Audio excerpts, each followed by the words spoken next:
Hello, bachcho. Let's read the question. The question says statement 1 is while production of ammonia, if temperature is raised, then the equilibrium shift towards left. And statement 2 is production of ammonia is an endothermic reaction. A says both statement 1 and 2 are correct. B says statement 1 and 2 are incorrect. C says statement 1 is correct and 2 is incorrect. And D says 1 is incorrect and 2 is correct. So हमें बताया गया है कि जो जब production होती है ammonia की, अगर हम टेम्परेचर रेज करेंगे तो इक्विलिब्रियम शिफ्ट करेगा लेफ्ट की तरफ या राइट की तरफ, और हमारे पास whether it is a endothermic और एक्सोथर्मिक रिएक्शन। तो सबसे पहले जो की कंसेप्ट हमें चाहिए that is Haber's process for ammonia. So यहाँ पे हमारे पास हेबर्स प्रोसेस फॉर अमोनिया क्या होता है, that says N2 plus H2 3S2 forms 2 molecule of ammonia। So यहाँ पे हमारे पास इस टाइप की रिएक्शन होती है। So it is an equilibrium reaction.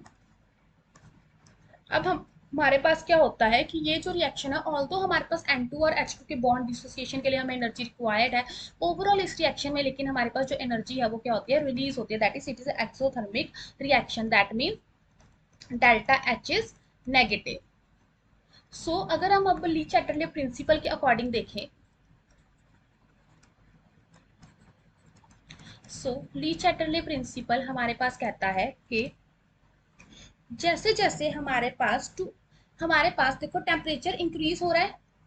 The question में कहा गया if temperature is raised, that means हमारे पास जो टेम्परेचर है वो क्या हो रहा है, इंक्रीज हो रहा है। सो ली चैटरले प्रिंसिपल क्या कहता है कि हमारी रिएक्शन उस डायरेक्शन में जाएगी जहां पे इसका इफेक्ट अनडू हो जाए। मीन्स अगर टेम्परेचर इंक्रीज हो रहा है so reaction will go in that direction where temperature decreases. सो रिएक्शन will go in that direction where temperature decreases। So reaction उस डायरेक्शन में जाएगी जहां पे हमारे पास टेम्परेचर डिक्रीज कर रहा है, या फिर हम कह सकते हैं हीट हमारे पास एब्सॉर्ब हो रही है। और फॉरवर्ड डायरेक्शन में तो हीट हमारे पास रिलीज हो रही है, सो बैकवर्ड डायरेक्शन में हमारे पास हीट क्या हो रही है, एब्सॉर्ब हो रही है। सो रिएक्शन कहाँ जाएगी, लेफ्ट की ओर जाएगी। दैट मीन स्टेटमेंट 1 हमारे पास करेक्ट है। स्टेटमेंट 2 कह रही है production of ammonia is endothermic. So ये इनकरेक्ट है क्योंकि अमोनिया की प्रोडक्शन एक एक्सोथर्मिक रिएक्शन है। So that mean statement 1 is correct and 2 is incorrect. Hope you find the answer. Best of luck.